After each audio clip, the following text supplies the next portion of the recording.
Hello guys, welcome back. I apologize for the long pause in this, but unfortunately I was sick yesterday, so I didn't get a chance to record any of this video. But we will be picking up here talking about limiting reagents. Now remember previously I said that we would consider what happens if there isn't an excess of one material. That time is now. Now I liken this to the situation of when we're at a cookout. And we've got a situation where we have people who like hot dogs, right? You buy stuff to make hot dogs. And if you ever done this, hot dogs come in packages of 5 or 10, but buns come in packages of 8. Now, I understand why they do this. Trust me, I get capitalism. The reason for that is they want you to buy more of each. Because think about it. If your hot dogs only come in packages of 5 and your buns come in packages of 8, then your lowest common denominator is like ridiculous, and you got to buy 8,000 of each to be able to make that work. I know that. I get it. It's ridiculous. So I understand. But if you don't do that, then you've always got too many of one and not enough of the other, and you can't make that work. So you've always got a situation where either you've got too many hot dogs or too many buns, and what do? I mean, fortunately, if you've got me around, then it's not such a big deal because I would much rather have the hot dogs without the buns. But it's how do you make that work? Okay. But there's an implication to that, and that means that I can't make as many built hot dog with bun, as I might want to. Okay. In a chemical reaction, we can't make it work. All right. It's just not something we can do. And oh, that's a typo. It's gonna bug the crap out of me. Sorry. So we've got to make changes to that, and we can't make that happen. We can't just make it work. We've got to have exactly the right number to make this thing go. We can't make it go without one of each. Okay, so that means that we're limited, and so we're limited by whatever factor we have the least number of. Okay, so that's what we're talking about when we talk about a limiting reagent. It's whichever one we don't have enough of. Okay, so we're limited by how many we have. Okay, so that's what we're talking about. So we have a situation where we don't have enough of one of them. So when we talked about this before, we said we had 16 grams of H2, and that allowed us to make 90 grams of NH3 if we had 16 grams of H2. Okay. Now let's say that we have 16 grams of N2. How much product can I make if I have 16 grams of N2? So we're going to set this up just like we did before. 16 grams of N2. Molecular weight of N2, 14.007 grams. So nitrogen equals 14.007 grams. 2 of them, so that's 20.014 grams per mole.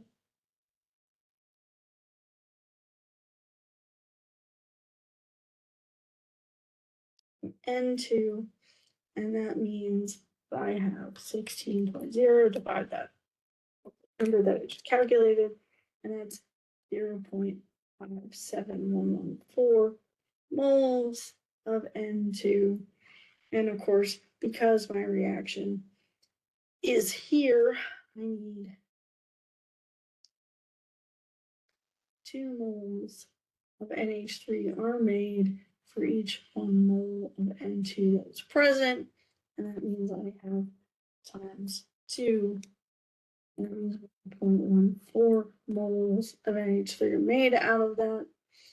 And then the molecular weight of NH3, if I remember correctly, was 14.007 plus 3 times 1.008, and that means 17 times 17.031 grams per mole for NH3, And that means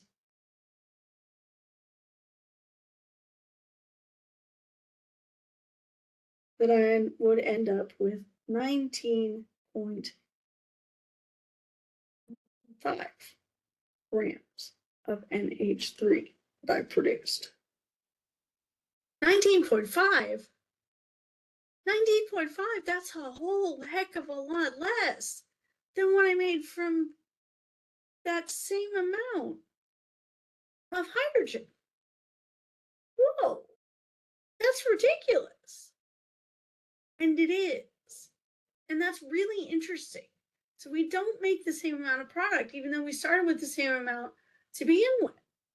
Even though we need 3 times as much hydrogen as we do nitrogen. Holy crap. Well, but think about it. Nitrogen is way heavier. So it's important that we have more of it. Okay. So it's really important that we look at this in terms of what we need. Okay. The molar ratio is different. The molar masses are different. So that determines that we can't just guesstimate based on how much we have, which one is our limiting reagent. So we have to actually go through the calculations to determine which one is our limiting reagent.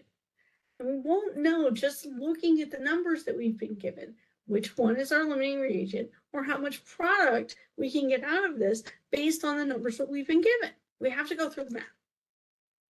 Okay, so let me say that one more time, and let me emphasize it to you in no uncertain terms.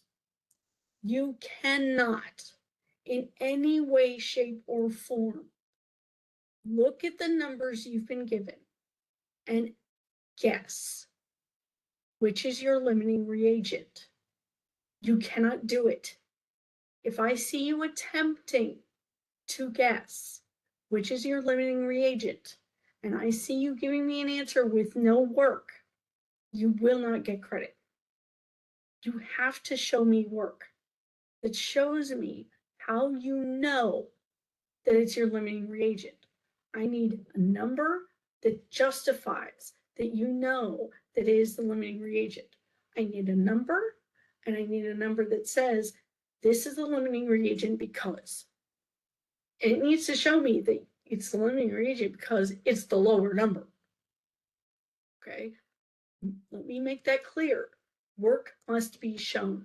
It must indicate it is the lower number. If you don't show me that, that's it.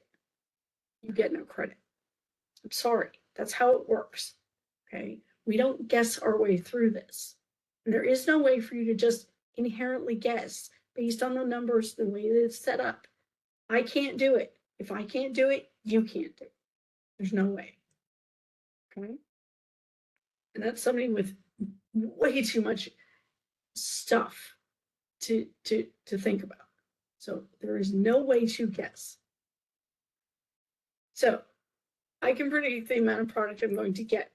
So the number that we calculate, so I can predict how much product I'm going to make. Yes, I can predict how much product I'm going to make. But the thing is, it's only a prediction. That is a prediction of how much I'm going to make. And lots of things happen that make that prediction not come true. There are lots of losses between what we expect and what we get. There are a lot of things that happen. So the number that we calculate is what we call a theoretical yield. So it's what we should make. That implies to me that there's an actual yield of some kind, because that's sort of the opposite of a theoretical yield, right? So there is an actual yield, and that's what we find when we're in the laboratory. So if I'm in the lab and I do this experiment, I get an actual yield. That's the amount that I actually make from this experiment, okay? And that actual yield is based on what I calculate at the end that I made, okay? So my actual yield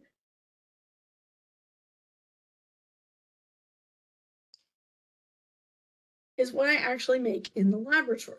What I actually produce is an actual yield. Not all of my material is converted to product. Some of it will go back and become a reactant again. And that's because most reactions are reversible. So they can go back and be left as some of the reacting material. Products can further react to become other materials. And that changes our actual yield because they've become something else. Okay. Recovery of our product may be difficult to do without some losses. So I may be trying to collect all of this stuff, but it might further break down into some gas or some other thing that's lost. Lots of things can happen in the laboratory, and so we may end up losing those things. Okay. So our actual yield doesn't equal the theoretical yield, and it never does. And chemists want to know how efficient our process is. We need to know that. We determine that by calculating a percent yield. Now, percent yield is equal to our experimental yield, or our actual yield, over our theoretical yield. So experiment equals actual.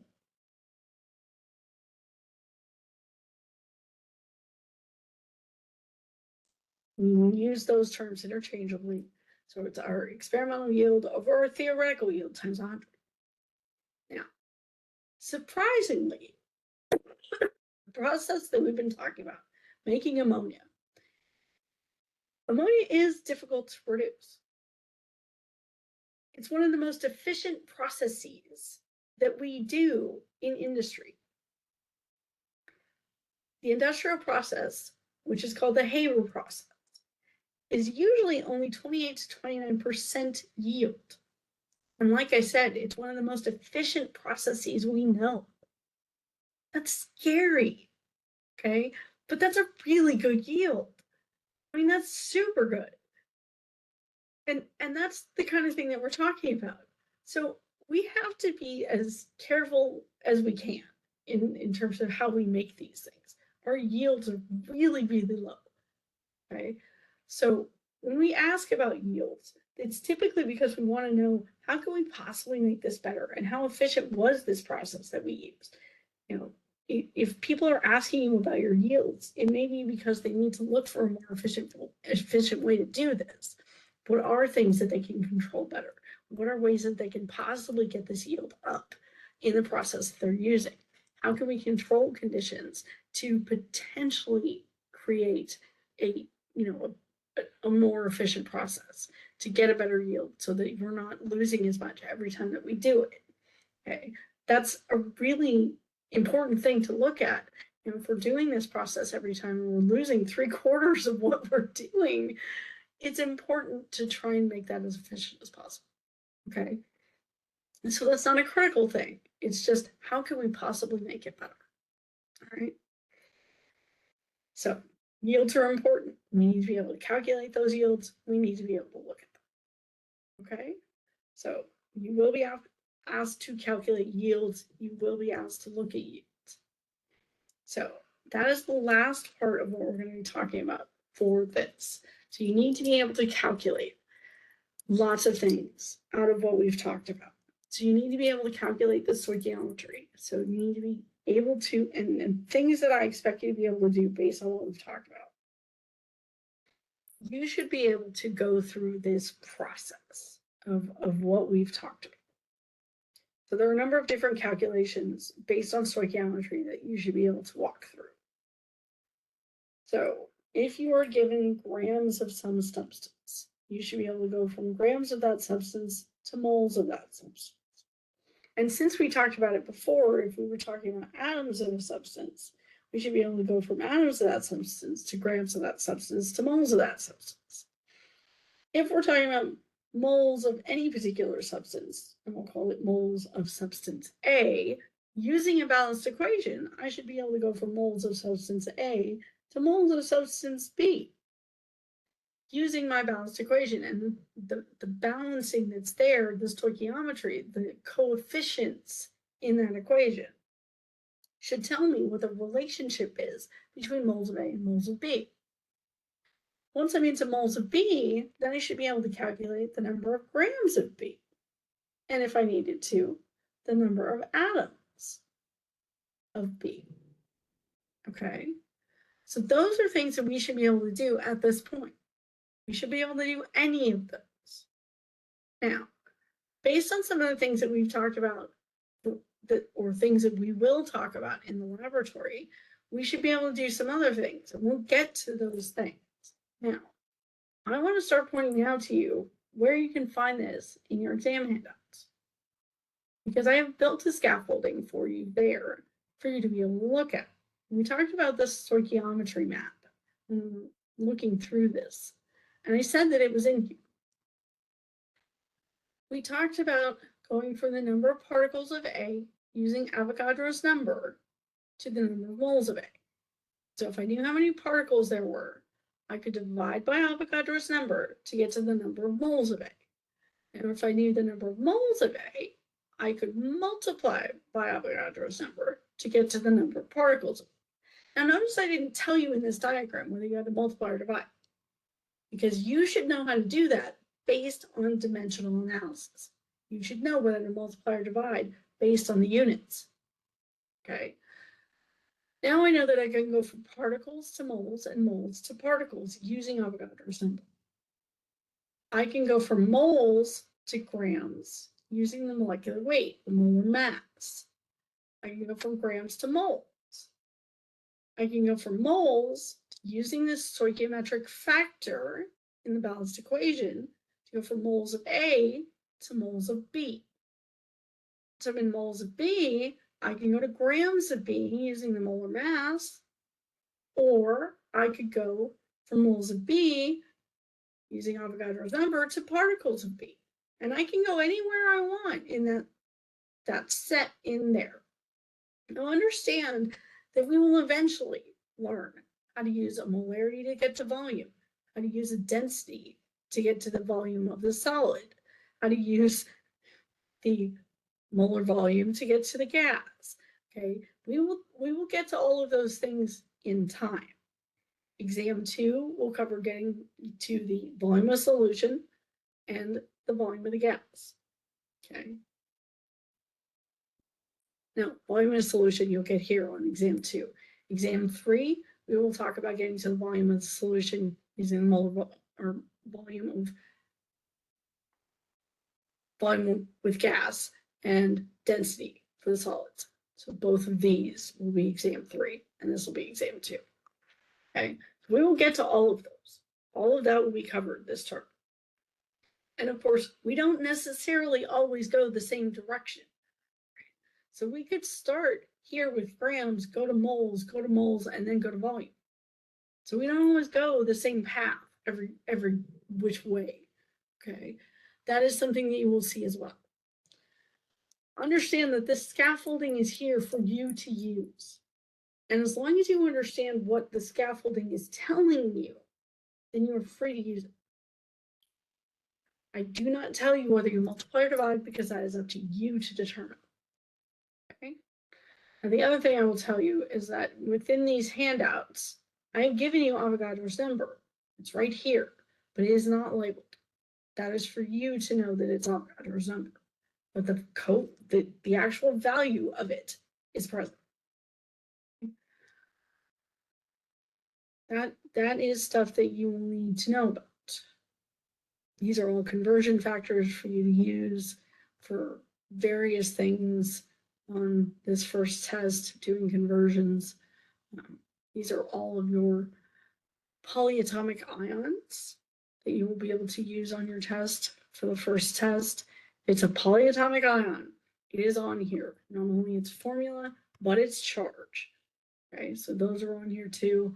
You'll be able to use those on the tests. Any of your conversion factors are here. Again, you get a printout of these for your tests. Okay. Now, this is a slightly different version than you have. I have this one, Mercury 1, Mercurius on here. You don't. Okay, but that should be the only difference between the version I have and the one you have. Your date is the 9th of July. So slightly different version. Okay. So questions, comments, problems. Hope you don't have any, but I'm hoping that will help you to get through some of what we've talked about in terms of some of the understanding of what we're going through with everything. So things that are on the first test. I need you to be able to understand the structure of an atom. So that one is important. What is an isotope? Understanding what that is.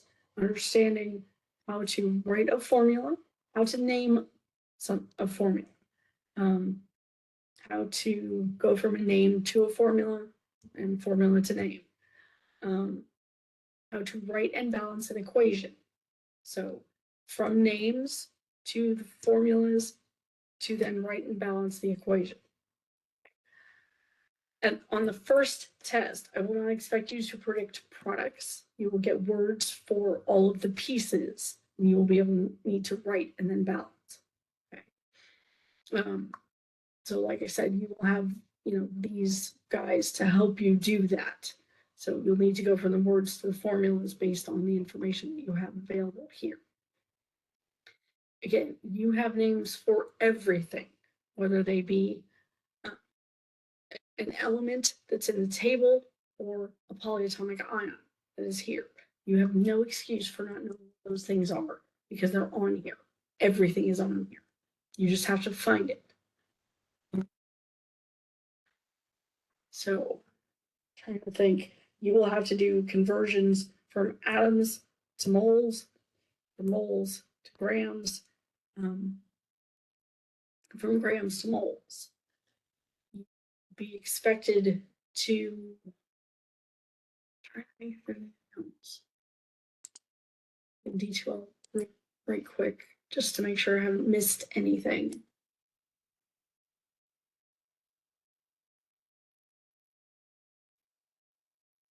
All right, sorry.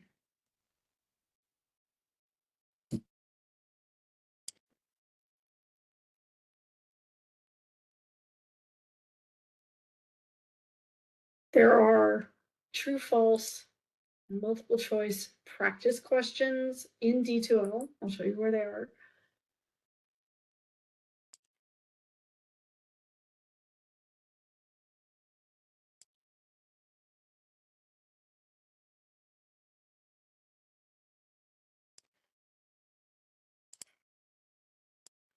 So true, false questions here, multiple choice questions here. That's all practice for the first exam. There is also practice in ALEX.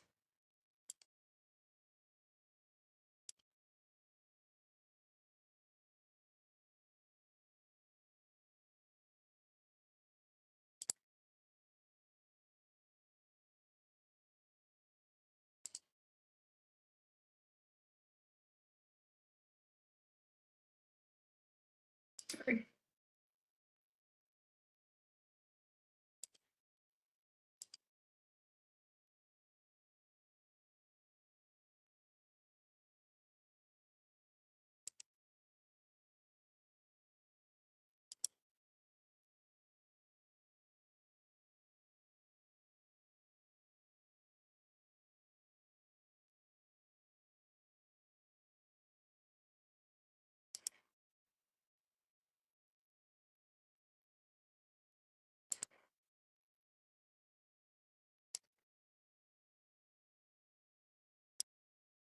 And you have multiple attempts on this. It's just so that you can start it, stop it. There are many questions on here. All of these are fodder for what you might see on the test. Okay, nomenclature stuff, all of this is stuff that you might see. All right. Things that could be covered on that first test. Dimensional analysis, matter units of measure, atomic structure, electron configurations, names and formulas, moles and percent composition. And that includes, for percent composition, we could be looking at empirical formulas or finding molecular formulas based on percent composition. Chemical reactions, so balancing and writing chemical reactions. Okay, so that's what we're talking about. Hopefully that is everything you need to know. I think that's everything I've got, and hopefully you didn't see this after the first test, but I'll see what I can do about making sure you guys have seen that. Okay. All right. I hope you guys are doing well. I will talk to you soon. Thanks, guys.